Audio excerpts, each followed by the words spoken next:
Hello everybody and welcome to Lights Up, the official podcast of the WNBL, and today we are talking it up. I'm Grantley Bernard, this is Sharin Milner, and Shaz, if we're talking about anything coming out of the weekend, which we touched a little bit on our previous show, the Canberra Capitals, an 0-2 weekend, which those numbers weren't great, but for me, the real numbers from the weekend were 43 total turnovers, which cost 46 points. That's, for a point guard, that would be a sleepless week. Yeah, it would be, and I can't imagine Carrie Graf slept too well, nor did her shoe collection probably. Got absolutely stomped into the ground on all 40 odd of those turnovers. Yeah, very disappointing. Can't remember the last time the Caps dropped 2 in a row on a road trip. And yeah, they've got some searching to do. They're all stitching us up at the moment. As soon as we talk a team up, they drop out of the 4. But yeah, certainly from Carrie Graf's point of view and the Caps, they need to take better care of the ball. And that's something that they've really, I guess, instilled and prided themselves on is their discipline. And it seems to be lacking a little bit in offence. Okay, so as a former champion point guard who would, pride yourself on ball security, etc., and especially playing for Tom Maher, that was, I guess, one of his big things is you value the basketball. Did you sort of give yourself a ceiling of how many times you could turn the ball over in a game?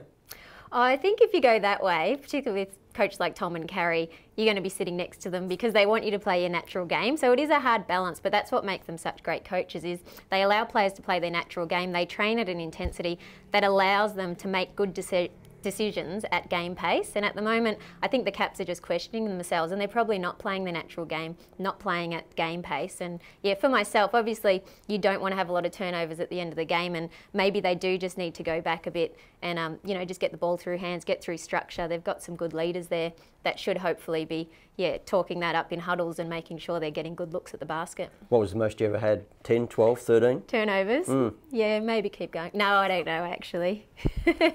I reckon if I had anything over 6, my eardrums would be absolutely buzzing from Tom Maher. I can well imagine. If we're talking point guards, right now who's the best point guard in the league? Yeah, it's a good question. There's some really good point guard performances this season. Obviously, you've got Christy Harrower, who's just, looking fit as ever and leading her team at the top of the ladder. Then right beneath her, you've got Kath McLeod, who, as we say, is well and truly arrived on track for, I think it's her 4th All-Star 5 appearance if she gets in this year. But then just quietly, we've got a couple of the older girls in Kristen Veal and Alicia Poto, who are just having nice seasons as well. If I was building a team, now you put me on the spot. I guess if I was trying to build a good culture, I reckon I'd go for a Kristen Veal because she's just a great leader, great person to be around, and she develops other players really well and that culture of a club. But if you're trying to go for a championship this year, I'd have Christy Harrower any day. And if you're trying to actually, I guess, build a 2 or 3 year plan, Kath McLeod's got to be the hottest property in terms of her value on the market in the league. So how's that for hedging my bets? It is really hedging your bets. It's interesting you talk about Kristen Veal, and we talked about her a couple of weeks ago when she played her 300th game. And she's been a great player. The difference between Veal and everyone else you mentioned, Harrower, Poto, McLeod, is that she's a taller point guard, isn't she? Whereas the others they're all like you, they're all shorties.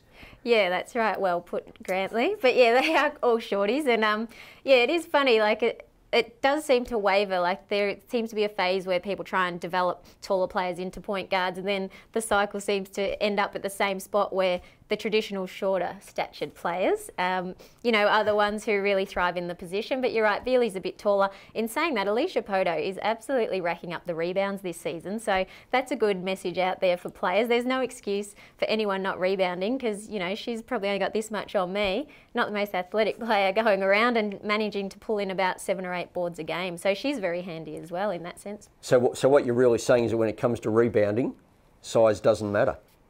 That's right, Grantley. That's a pearl of wisdom. G. Bernard. Heard it here. No, it's true though. It's all about getting to the right spots. And obviously with Poto's size, I think she's just a great reader of the ball.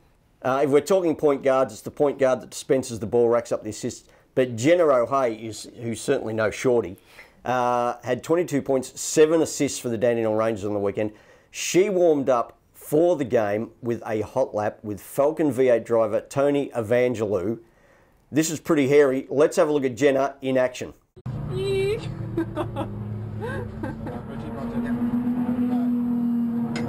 for the morgue. Oh gosh. Just kidding. Identification. Thank you. Can hold on to the bar there if you want. Just I'll do the gears. Yeah, I won't touch them. I'll leave that up to you.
Okay, well, Jenna O'Hea, she usually gets her numbers up, and it'd be interesting to know whether the cookies stayed down after that hot lap.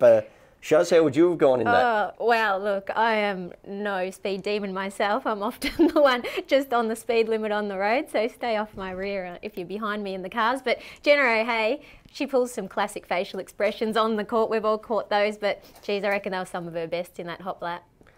There you go, Jenna O'Hea getting it done on and off the court for the Dandenong Rangers and for the Opals. Well, there you go. So for anything else that you want to know about Jenna O'Hea and the Dandenong Rangers, go to the WNBL website, wnbl.com.au.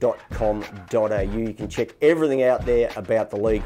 You can follow the league on Facebook and Twitter. At WNBL is the handle. At Sharin Milner 4. How you been going with the Twitter, Shaz? You've been okay, yeah, I've been getting good. out there? Yeah, burnt myself a couple of weeks ago answering the questions, trying to get the champion pack myself, so I've just laid off till today. Inside information. So Sharin Milner 4 and of course our other co-host Desi Globitz 6. Get to them on Twitter. Of course the ABC live streams the game of the week every Friday night on their website, and it's shown nationally around Australia on Saturday afternoons. And of course, Shaz, we have to pay tribute to our sponsors at the WNBL and Lights Up. And the main one is IINet. And Champion. ABC. Australian Sports Commission. Sporting Pulse. Sporting. And ANFA. So that's our sponsors. That's another show. Yep. I don't know how we keep doing it, but we've done it again. We have. Don't forget to come back later in the week and check out our pre-game show for all the games on the WNBL schedule this weekend.